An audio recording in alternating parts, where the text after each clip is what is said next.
पहली चीज तो ये जो first of all you talked about Carney's statement regarding India's invitation. तो ये जो चार लाइन है, this is very much diplomatic in language. मतलब ये अपने आप में ही बताने के लिए काफी है। और ये जो अंतिम लाइन है कि वो डिसाइड डिटर्मिनेंट्स जो करना है कि आखिर किसको बुलाया जाए किसको ना बुलाया जाए। बस यहाँ पे एक चीज मैं बताऊं कि जो होस्ट कंट्री होता है उसको थोड़ा सा एज होता है।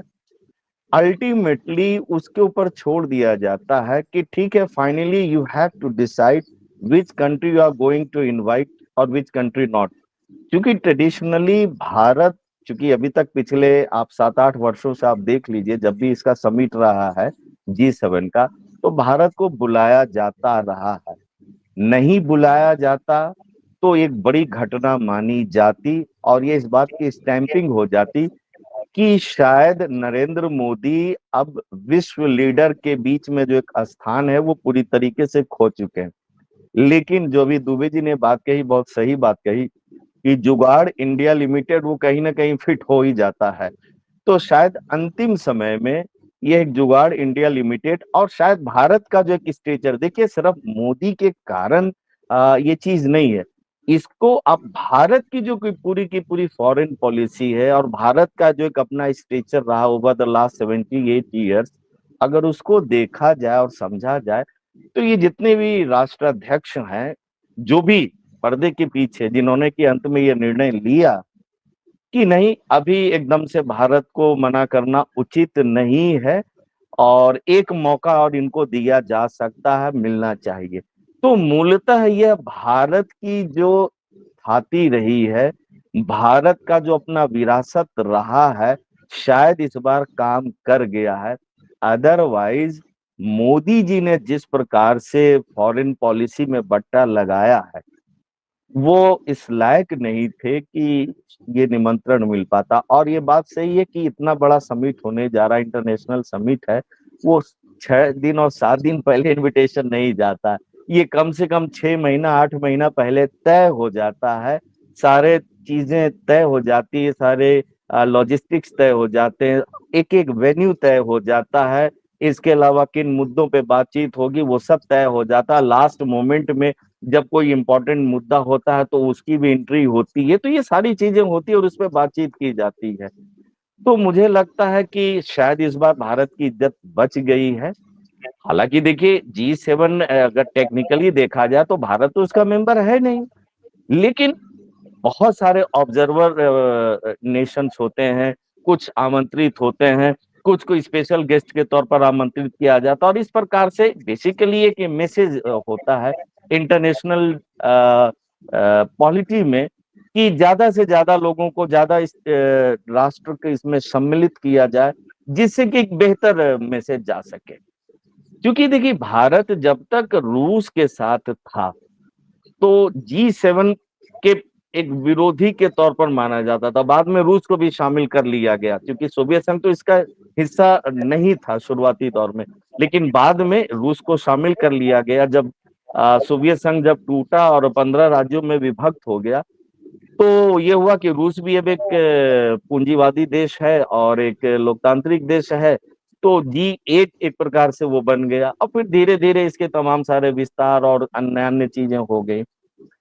देखिए जो सबसे महत्वपूर्ण बात जो मुझे लगता है कि वर्तमान सरकार को यह लगता है कि पुरानी जितनी भी चीजें हुई वो सब खराब ही थी। तो हमारा जो ट्रेडिशनल एक जो पुराना जो अप्रोच रहा है, जिसमें सोवियत संघ हमारा सबसे बड़ा दोस्त के तौर पर था, बाद में उस लेगेसी को after the demise of USSR 1991 रूस ने उसको एडॉप्ट किया और रूस की भारत के साथ दोस्ती तब भी बहुत अच्छी रही।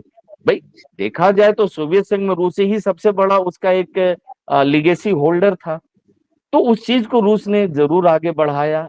92 में 20 वर्ष की वो जो संधि थी, 72 से 92 तक का जो मामला था, वो भी उस समय रिन्यूअल होने वाली बात थी, तो वो भी ये चीज आगे बढ़ी थी। तो खैर, इसके अलावा आप ये भी देखेंगे कि एकदम से कोल्ड वॉर का एंड भी हो जाता है। 89 में बेलग्रेड में हुआ था और 92 में संभवतः जकार्ता में ये सम्मेलन हुआ था, नैम का, नॉन लैंड मूवमेंट की जो बात कर रहा हूं मैं। दरअसल भारत ने बैठे बिठाए एक थर्ड वर्ल्ड कंट्रीज की, जो G77 आप कह सकते एक प्रकार से, कि दुनिया के तमाम सारे छोटे जो देश थे, जो जिनका कोई रहनुमा नहीं था, भारत उसका रहनुमा था। और नेहरू ने एक पॉलिसी दी थी, पूरे दुनिया को दी थी। और एक जो इक्वी डिस्टेंस वाली जो बात थी, कि न हम अमेरिका के बहुत करीब रहेंगे और न हम सोवियत संघ के बहुत करीब रहेंगे, एक इक्वी डिस्टेंस बना के रहेंगे। और वह पॉलिसी इतनी कामयाब पॉलिसी थी कि अमेरिका तो इसको इमोरल कहता था, एक दौर था कि इसको इमोरल कहता था, कि ये नॉन लैंड कुछ नहीं है, एक इमोरल पॉलिसी है। और सोवियत संघ एक साझेदार के तौर पर उभर कर सामने आया था, हमारा सबसे अच्छा मित्र था। हमने बैठे बिठाए वह लीडरशिप खो दी नॉन लैंड मूवमेंट की। और आज की स्थिति यह है कि अमेरिका भी आपका वह दोस्त नहीं रहा, जिस प्रकार से ट्रंप की पॉलिसी आई है। लगातार आपको वो नीचा दिखा रहे हैं, लगातार भारत को वो नीचा दिखा रहे हैं। आ, जी कुछ कहना चाह रहे हैं? पूरा आप जी कंप्लीट कीजिए, हाँ। कंप्लीट कीजिए आप। तो ऐसी स्थिति में वो ना खुदा ही मिला ना विसाले सनम, जो एक जो है ना गाना या शेर है। तो आज एक तरफ तो अमेरिका से हमको धोखा मिल ही रहा, और हमने सोवियत संघ को छोड़ ही दिया या रूस को छोड़ ही दिया। उसका हश्र ये हुआ कि यूनाइटेड नेशन सिक्योरिटी काउंसिल में 38 के मुकाबले शायद हमें 18 वोट मिला, और पाकिस्तान के साथ तमाम सारे देश खड़े हो गए।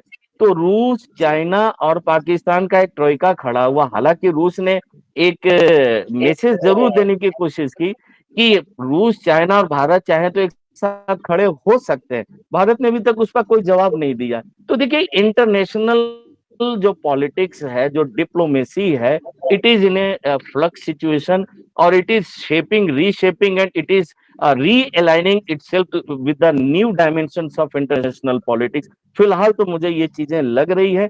भारत की लीडरशिप इस बात को समझ नहीं पा रही है कि वो किधर जाए, वह कौन सा निर्णय ले। अभी भी कहीं ना कहीं वो किम कर्तव्य विमूढ़ की इस स्थिति में। जी